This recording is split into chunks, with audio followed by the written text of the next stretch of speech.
نحمده ونصلي على رسوله الكريم اما بعد فاعوذ بالله من الشيطان الرجيم بسم الله الرحمن الرحيم ان الله وملائكته يصلون على النبي يا ايها الذين امنوا صلوا عليه وسلموا تسليما اللهم صل على سيدنا ومولانا محمد وعلى آله وسلم۔ حدیث رسول صلی اللہ علیہ وآلہ وسلم چینل پہ آپ کو خوش آمدید۔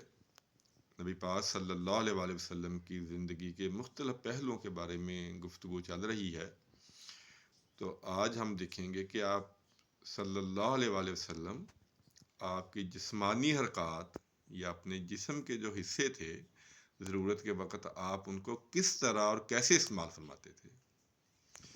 تو جب آپ خطبہ دے رہے ہوتے تو ہمارے جو علماء حضرات ہیں کئی جوش میں بہت اپنے جسم کو حرکت دیتے ہیں، تو ایک صحابی نے دیکھا کہ کوئی خطبہ دے رہا ہے تو بڑا اچھل اچھل خطبہ دے رہا ہے، تو آپ نے فرمایا یہ غلط کر رہا ہے۔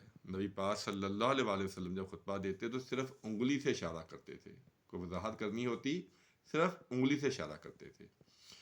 اور ایک آپ کی عادت مبارکہ یہ تھی کہ بات کرتے ہوئے ہر بندے کی کوئی نہ کوئی فطری عادت ہوتی ہے، تو آپ کی عادت مبارکہ یہ تھی کہ آپ اپنا یہ انگوٹھا مبارک دوسری ہتھیلی پہ ایسے مارتے تھے۔ یہ ایک آپ کی عادت مبارکہ تھی، ہر بندے کی کوئی نہ کوئی فطری عادت ہوتی ہے۔ اب صحابہ کا نبی پاک صلی اللہ علیہ وسلم سے محبت کا انداز دیکھیں کہ اگر ہمیں یہ چیز نہ پتہ چلتی تو کیا ہماری شریعت میں کوئی فرق آنا تھا؟ لیکن صحابہ پہ قربان جائیں، انہوں نے نبی پاک صلی اللہ علیہ وسلم کی چھوٹی سے چھوٹی ادا بھی ہم تک پہنچائی ہے بڑی محنت سے، اور ہماری بدقسمتی ہے کہ ہم اس کو پڑھتے نہیں ہیں، اس کو سیکھتے نہیں ہیں۔ جب نبی پاک صلی اللہ علیہ وآلہ وسلم اداس ہوتے یا پریشان ہوتے تو ایسے داڑھی مبارک کو پکڑتے تھے چہرے سے، یہ آپ کی اداسی کا نشانی تھی کہ آپ کسی وجہ سے اداس ہیں۔ اور اگر آپ کسی سے ناراض ہوتے تھے، آپ اپنے ذاتی انتقام کی وجہ سے کسی سے ناراض نہیں ہوتے تھے۔ اگر شریعت کے معاملے میں کوئی مسئلہ آتا تو آپ ناراض ہوتے، تو ناراضگی کا اظہار کیسے فرماتے تھے کہ فرض کریں کوئی شخص آ رہا ہے اور آپ اس سے ناراض ہیں تو آپ صرف اپنا چہرہ اس طرح موڑ لیتے تھے۔ یہ آپ کی ناراضگی کا عالم ہے۔ ہماری طرح کوئی گالم گلوچ یا یہ کہنا کہ اب ساری عمر تم سے بات نہیں ہوگی، اس طرح کی باتیں نہیں تھی۔ صرف اپنا چہرہ مبارک ادھر موڑ لیتے اور پھر معاملات ٹھیک ہو جاتے۔ اور جب آپ کسی کو چیز دیتے تو دائیں ہاتھ سے دیتے، اور جب چیز لیتے تو بھی سیدھے ہاتھ سے لیتے۔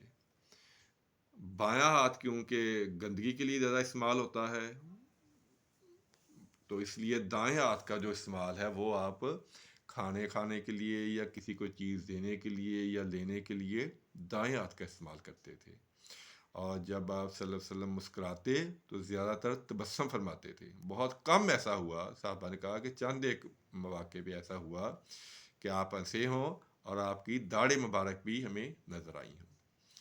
تو نبی پاک صلی اللہ علیہ وسلم جب چلتے تھے تو کندھے جھکا کے چلتے تھے، عاجزی کے ساتھ چلتے تھے، اور ایسے چلتے تھے کہ جیسے لگتا ہے کہ بلندی سے نیچے کی طرف اتر رہے ہیں، اور رفتار آپ کی بہت اکثر تیز ہوا کرتی تھی۔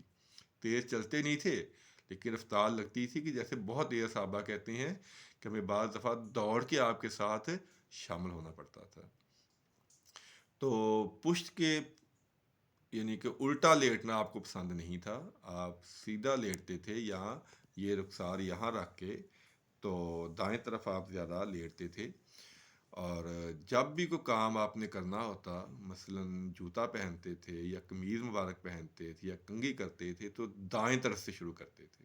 یہ آپ کی عادت مبارکہ ہے کہ آپ دائیں طرف سے ہی کام شروع کرتے تھے۔ اور کھانا کھاتے تو 3 انگلیوں کا استعمال کرتے تھے، زیادہ تر 3 انگلیوں کا استعمال کرتے تھے، اور کھانا کھانے کے بعد انگلیاں چاٹ لیتے تھے۔ یہ ہم پہلے گفتگو کر چکے ہیں۔